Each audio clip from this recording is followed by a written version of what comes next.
Hi, welcome to the Nourished Recovery. I'm Kerry. This is a space where we nourish our bodies with healthy food, strengthen our soul with scripture, and walk the path of recovery with God's grace. Today, I'm going to be making my homemade pasta, and I'm going to be whipping it up with some miso sauce. So I use sweet miso and some fresh imported grated Parmesan cheese, and some shallots and some garlic, and we'll make that paste, and we'll use some of the pasta water. The first thing we have to do is get our flour on the table and get that mixed with some egg and get our pasta going, because that has to sit for 30 minutes. And while that pasta sits, we will talk about hope. All right, so I've got my ingredients back here already for my pasta and for my sauce. So we'll just take 1 cup of flour and put that out on the board.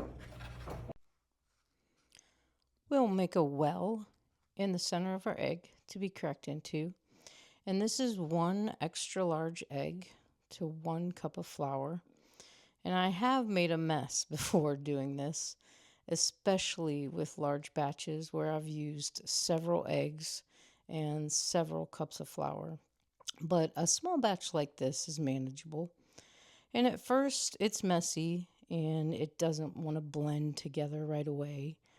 But you stick with it, and we keep pulling it in from the sides and whisking the egg, pull a little flour in little by little, and it starts to come together. And we'll eventually get our hands into the dough, but we put all the flour in with the egg and mix it together. And then once we start to get our hands into the mix, we'll start pressing it and folding it over. And this is where the strength is built. Over time, what was rough becomes smooth, and what wouldn't hold starts to come together.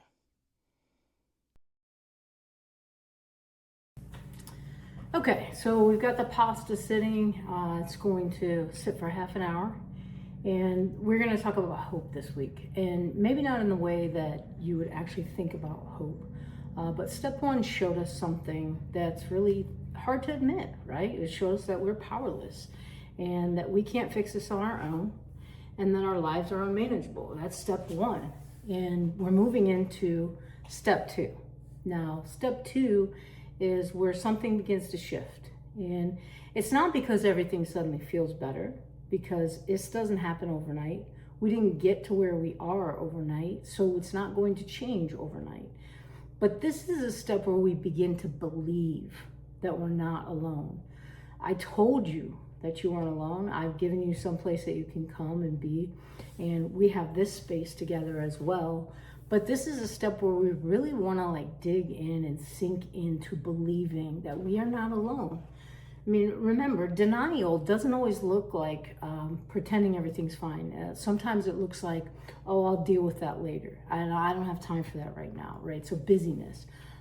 Sometimes it looks like after this situation's over, I know everything's going to be fine. So sometimes it looks like that.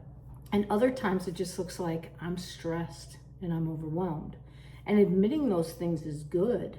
And that's the right space to be in.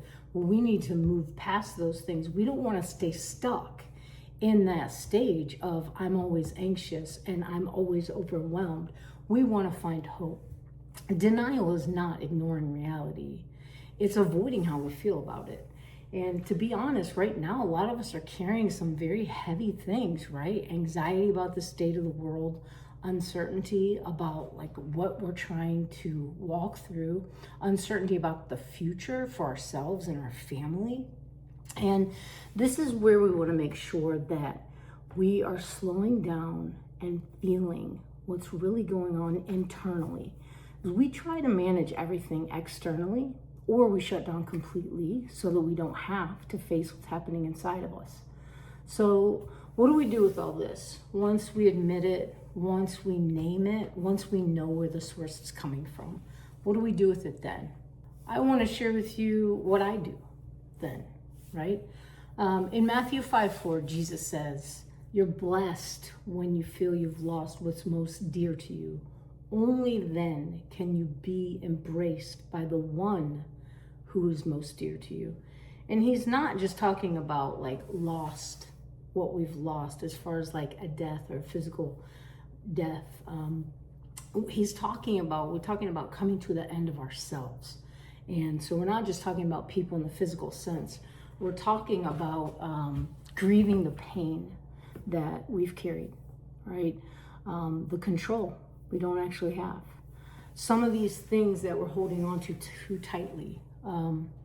We also have to think about the loss of the life that we thought we were going to have, right? If job loss has put us in some space where we are just uneasy about navigating this area of our lives, all of those things are loss, and we need to categorize them as such, right? Jesus says that this is where the blessing begins, when we're emptied of ourselves so that we can be filled with him and by him. So at this step in our recovery, we're accepting that what we've been doing isn't working, and we're willing to accept that there's a different way. And like I said earlier, that doesn't mean that everything changes overnight. It means that we're not alone. God wants us to seek him. He wants to carry our burdens. And we need to understand that there's other people out there that have walked this path before, and they're here for you.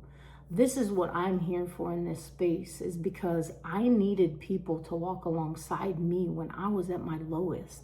And I found that community in Celebrate Recovery. And I want everyone to hear this, like, hope isn't everything is fixed. It's not. Hope is not everything is fixed. Hope is we're not alone. We know that others have walked through this. And we know that God is with us right here. Whatever moment you're sitting in right now, God will meet you here. People will meet you here. You come through the doors of Celebrate Recovery, any Celebrate Recovery, and you will be open. You will be welcomed with open arms, and that's a fact. We don't have to be okay to be cared for. We can stop running. We can stop hiding from the pain and the hard things. I want us to really sit with this thought this week and ask ourselves, like, what am I still trying to avoid feeling? Because those are the things, when we avoid our feelings, that's when we can get into some serious trouble. That's when we start looking for people, places, and things to take those hard feelings and those uncomfortable feelings away, when we don't want to sit in the tension and rest there and see what's on the other side of it. We're going to get back to making our pasta, but I'm going to speak a little bit more on this. I'm looking forward to making this miso sauce. And I hope that you guys are getting some recovery knowledge out of this channel. It's important to me to share this.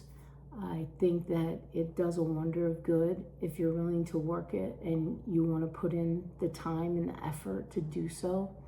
It is work, it is action, and we're going to progress through the steps that way. And right now, all we're sitting in is, I can't do this alone. I recognize that the way that I've been coping with life is not healthy, and it's not doing me any good, and it's not doing the people around me any good. And so we're here for you in this space, and we're going to hold it for as long as we need to. So let's take a break, and we'll come back and get some pasta made. Okay, we've been waiting a half an hour for our pasta, so we'll get this unwrapped and we'll get it rolled out. And we are going to put down, I've got a little bit of sifted flour here. I always sift my flour, so we'll put down just a little bit of flour and put our dough on there. And then see how that is. Oh, it's great. Let's put a little bit more on top. And then we're going to start to roll out. And we're stretching it and thinning it and shaping it. And this is where transformation becomes visible. What started as something small, this little ball of dough, and kind of uncertain really, is going to become something useful and something beautiful. And I'll continue rolling this out, and you can watch the progression of it get thinner and thinner, and talk through the sauce. What I'll be making with this homemade pasta is a creamy Parmesan miso sauce. It's not a typical traditional sauce in Italian cooking, but it's really delicious. And I'll dice one shallot and 3 cloves of garlic and saute that in my pan in 2 tablespoons of unsalted butter for a few minutes.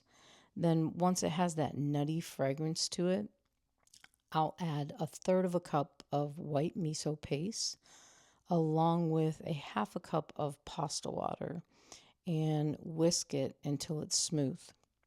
And then I'll toss in some of this pasta once it's cooked, and I will add quarter cup increments of grated Parmesan cheese and let that melt throughout.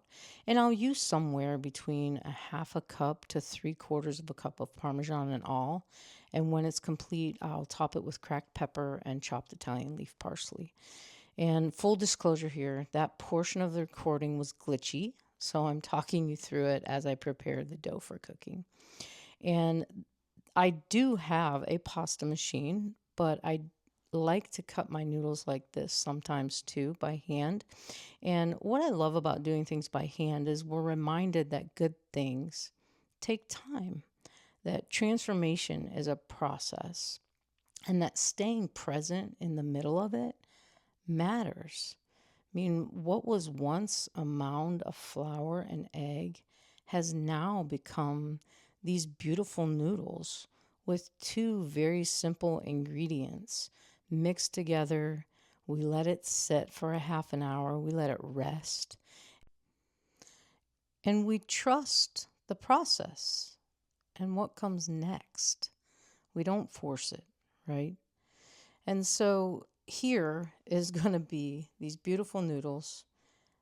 And on our cutting board now is a finished dish, piping hot off the stovetop. And I want to encourage you this week, wherever you are today, keep showing up, keep doing the next right thing, and trust that God is working, even in the slow parts. Take care of your body, stay close to God, and keep moving forward in recovery. I hope you'll join me again next time in the kitchen here at the Nourished Recovery.